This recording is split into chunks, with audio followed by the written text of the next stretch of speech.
आत्मार्पणस्तुति। कस्ते बोद्धुं प्रभवति परं देवदेव प्रभावं यस्मादित्थं विविधरचना सृष्टिरेषा बभूव। भक्तिग्राह्यस्त्वमिह तदपि त्वामहं भक्तिमात्रात् स्तोतुं वाञ्छाम्यति महदिदं साहसं मे सहस्व। क्षित्यादीनामवयववतां निश्चितं जन्म तावत् तन्नास्त्येव क्वचन कलितं कर्त्रधिष्ठानहीनं। नाधिष्ठातुं प्रभवति जडो नाप्यनीशश्च भावः तस्मादाद्यस्त्वमसि जगतां नाथ जाने विधाता। इन्द्रं मित्रं वरुणमनिलं पद्मजं विष्णुमीशं प्राहुस्ते ते परमशिवते मायया मोहितास्त्वाम्। एतैः सार्धं सकलमपि यच्छक्तिलेशे समाप्तं सत्वं देव श्रुतिषु विदितः शम्भुरित्यादिदेवः। आनन्दाब्धे किमपि च घनीभावमास्थाय रूपं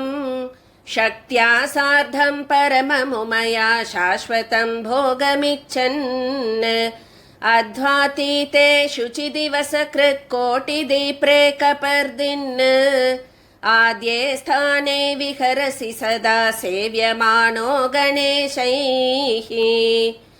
त्वं वेदान्तैर्विविधमहिमा गीयसे विश्वनेतः त्वं विप्राद्यैर्वरदनिखिलैरिज्यसे कर्मभिः स्वैः। त्वं दृष्टानुश्रविकविषयानन्दमात्रा वितृष्णैः अन्तर्ग्रन्थिप्रविलयकृते चिन्त्यसे योगिवृन्दैः। ध्यायन्तस्त्वां कतिचन भवं दुस्तरं निस्तरन्ति त्वत्पादाब्जं विधिवदितरे नित्यमाराधयन्तः। अन्ये वर्णाश्रमविधिरताः पालयन्तस्त्वदाज्ञां सर्वं हित्वा भवजलनिधावेशमज्जामि घोरे। उत्पद्यापि स्मरहर महत्युत्तमानां कुलेऽस्मिन् आस्वाद्य त्वन्महिमजलधेरप्यहं श्रीकराणून्। त्वत्पादार्चा विमुखहृदयश्चापलादिन्द्रियाणां व्यग्रस्तुच्छेष्वहः जननं व्यर्थयाम्येष पापः। अर्कद्रोणप्रभृतिकुसुमैरर्चनं चे विधेयं प्राप्यं तेन स्मरहरफलं मोक्षसाम्राज्यलक्ष्मीः। एतज्जानन्नपि शिव शिव व्यर्थयन् कालमात्मन् आत्मद्रोही करणविवशो भूयसाधः पतामि। किं वा कुर्वे विषमविषयस्वैरिणा वैरिणाहं बद्धस्वामिन् वपुषि हृदयग्रन्थिना सार्धमस्मिन्। उक्ष्णादर्पज्वरभरजुषा साकमेकत्र बद्धः श्राम्यन् वत्स स्मरहरयुगे धावता किं करोतु। नाहं रोद्धुं करणनिचयं दुर्नयं पारयामि स्मारं स्मारं जनिपथरुजं नाथ सीदामि भीत्या। किं वा कुर्वे किमुचितमिह क्वाद्य गच्छामि हन्त त्वत्पादाब्ज प्रपतनमृते नैव पश्याम्युपायम्। उल्लङ्घ्याज्ञामुडुपतिकला चूडते विश्ववन्द्य त्यक्ताचारः पशुवदधुना मुक्तलज्जश्चरामि। एवं नानाविध भवतति प्राप्तदीर्घापराधः क्लेशाम्भोधिं कथमहमृते त्वत्प्रसादात्तरेयम्। क्षाम्यस्येव त्वमिह करुणासागरः कृत्स्नमागः संसारोत्थं गिरिशसभय प्रार्थना दैन्यमात्रात् यद्यप्येवं प्रतिकलमहं व्यक्तमागः सहस्रम् कुर्वन्मूर्खः कथमिव तथा निस्त्रपः प्रार्थयेयम् सर्वं क्षेप्तुं प्रभवति जनः संसृतिप्राप्तमागः चेतश्वासप्रशमसमये त्वत्पदाब्जे निधाय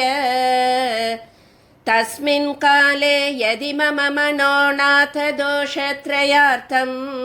प्रज्ञाहीनं पुरहर भवेत् तत्कथं मे घटेत प्राणोत्क्रान्ति व्यतिकरदलत् सन्धिबन्धे शरीरे प्रेमावेश प्रसरदमिता ग्रन्थिते बन्धुवर्गे अन्तः प्रज्ञामपि शिव भजन्नन्तरायैरनन्तैः आविद्धोऽहं त्वयि कथमिमामर्पयिष्यामि बुद्धिम् अद्यैव त्वत्पदनलिनयोरर्पयाम्यन्तरात्मन् आत्मानं मे सह परिकरैरद्रिकन्याधिनाथ नाहं बोद्धुं शिव तव पदं न क्रियायोगचर्याः कर्तुं शक्नोम्यनितरगते केवलं त्वां प्रपद्ये यस्रष्टारं निखिलजगतां निर्ममे पूर्वमीशः तस्मै वेदानदितसकलान् यश्च साकं पुराणैः त्वं त्वामाद्यं गुरुमहमसावात्मबुद्धिप्रकाशं संसारार्थशरणमधुना पार्वतीशं प्रपद्ये ब्रह्मादीन्यः स्मरहर पशून्मोहपाशेन बद्ध्वा सर्वानेकश्चिदचिदधिकः कारयित्वात्मकृत्यम् यश्चैतेषु स्वपदशरणान् विद्यया मोचयित्वा सान्द्रानन्दं गमयति परं धाम तं त्वां प्रपद्ये भक्ताग्र्याणां कथमपि परैर्योचिकित्स्याममर्त्यैः संसाराख्यां शमयति रुजं स्वात्मबोधौषधेन तं सर्वाधीश्वर भव महादीर्घतीव्रामयेन क्लिष्टोऽहं त्वां वरद शरणं यामि संसारवैद्यम् ध्यातो यत्नाद्विजितकरणैर्योगिभिर्यो विमुक्त्यै तेभ्यः प्राणोत्क्रमणसमये सन्निधायात्मनैव तद्व्याचष्टे भवभयहरं तारकं ब्रह्मदेवः तं सेवेऽहं गिरिश सततं ब्रह्मविद्यागुरुं त्वाम् दासोऽस्मीति त्वयि शिव मया नित्यसिद्धं निवेद्यं जानास्येतत् त्वमपि यदहं निर्गते सम्भ्रमामि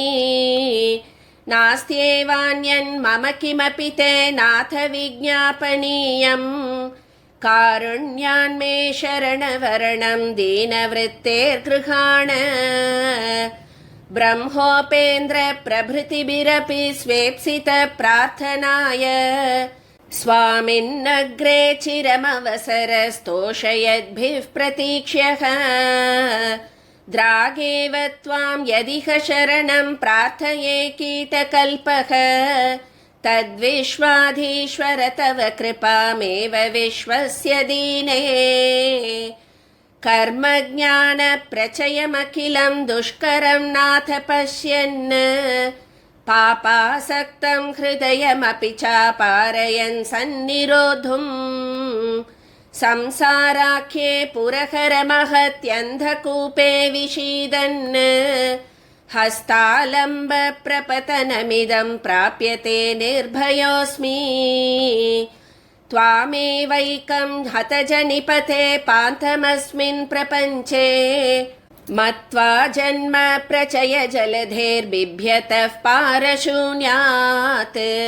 यत्ते धन्या सुरवरमुखं दक्षिणं संश्रयन्ति क्लिष्टं घोरे चिरमिह भवेत् तेन मां पाहि नित्यम् एकोऽसि त्वं शिवजनिमतामीश्वरो बन्धमुक्त्योः क्लेशाङ्गारावलिषु लुटतः का गतिस्त्वां विना मे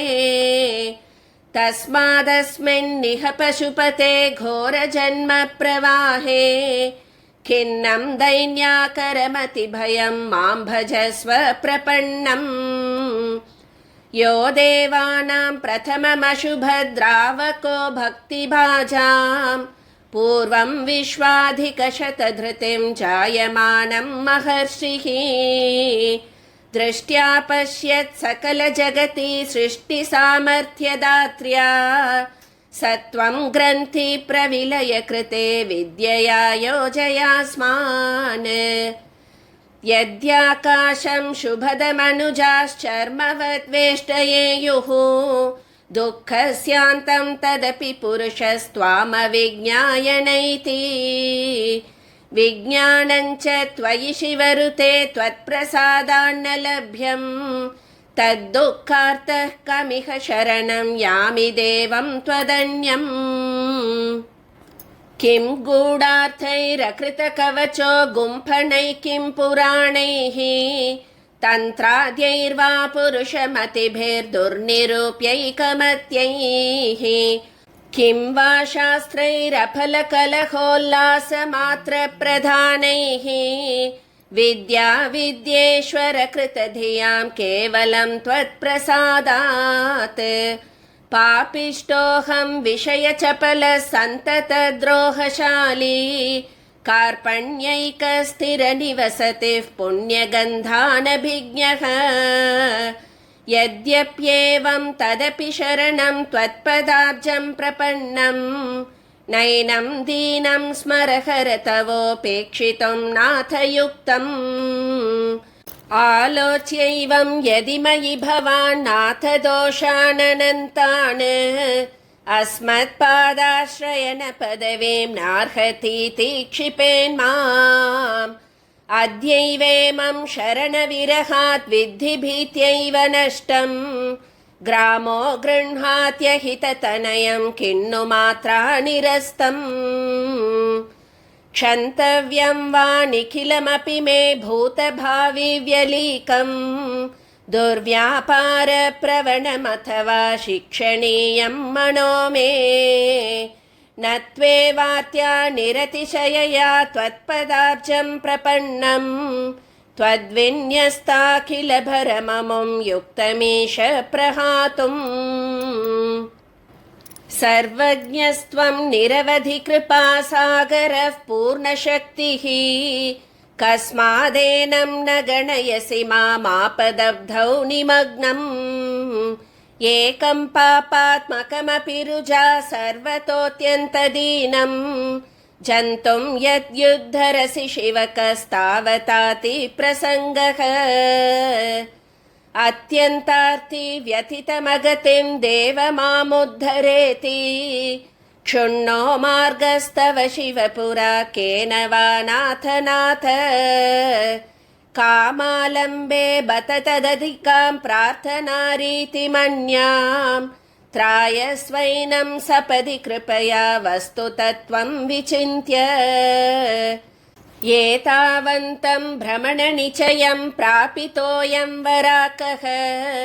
श्रान्तस्वामिन्न गतिरधुना मोचनीयस्त्वयाहम् कृत्याकृत्य व्यपगतमतिर्दीनशाखामृगोऽयं सन्ताड्यैनं दशनविवृतिं पश्यतस्ते फलं किम् माता तातः सुत इति समाबध्य मां मोहपाशैः आपाद्यैवं भवजलनिधौ हा किमीश त्वयाप्तम् एतावन्तं समयमियति मातिमापादितेऽस्मिन् कल्याणी ते किमिति न कृपा कापि मे भाग्यरेखा भुङ्क्षे गुप्तं बत सुखनिधिं तात साधारणं त्वं भिक्षावृत्तिं परमभिनयन् मायया मां विभज्य मर्यादाया सकलजगतां नायकस्तापकस्त्वं युक्तं किं त्वद्वद विभजनं योजयस्वात्मना माम् न त्वा जन्म प्रलयजलधेरुद्धरामीति चेद्धीः आस्तां तन्मे भवतु च जनिर्यत्र कुत्रापि जातौ त्वद्भक्तानामणितरसुखैः पादधूलीकिशोरैः आरब्धं मे भवतु भगवन् भावि सर्वं शरीरम् कीटानागास्तरव इति वा किन्न सन्ति स्थलेषु त्वत्पादाम्भोरुहपरिमलोद्वाहि मन्दानिलेषु तेष्वेकं वा सृज पुनरिमं नाथ दीनार्तिहारिन् आतोषान्मां मृडभवमहङ्कारनद्यां लुठन्तम् काले कण्ठस्फुरत शुकलालेश सत्तावलोक व्याघ्रोदग्रव्यसनि सकल स्निग्धरुद्धोपकण्ठे अन्तस्तोदैरवधिरहितामार्तिमापद्यमानेऽपि अङ्घ्रिद्वन्द्वे तव निविशतामन्तरात्मन्ममात्मा अन्तर्बाष्पाकुलितनयनानन्तरङ्गान् पश्यन्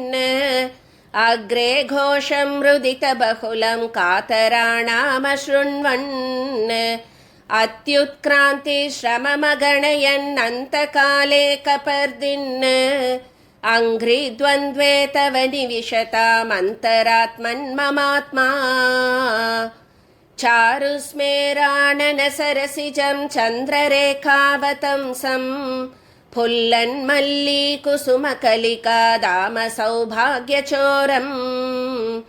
अन्तः पश्याम्यचलसुतया रत्नपीठे निषन्नं लोकातीतं सततशिवदं रूपमप्राकृतं ते स्वप्ने वापि स्वरसविकसद्दिव्यपङ्केरुहाभं पश्येयं किं तव पशुपते पादयुग्मं कदाचित् क्वाहं पापः क्व तव चरणालोकभाग्यं तथापि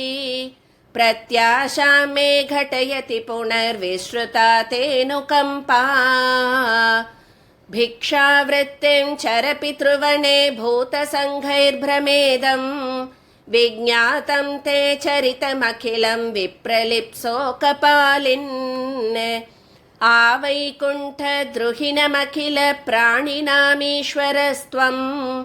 नाथ स्वप्नेऽप्यहमिह न ते पादपद्मं त्यजामि आलेपनं भसितमावसत श्मशानम्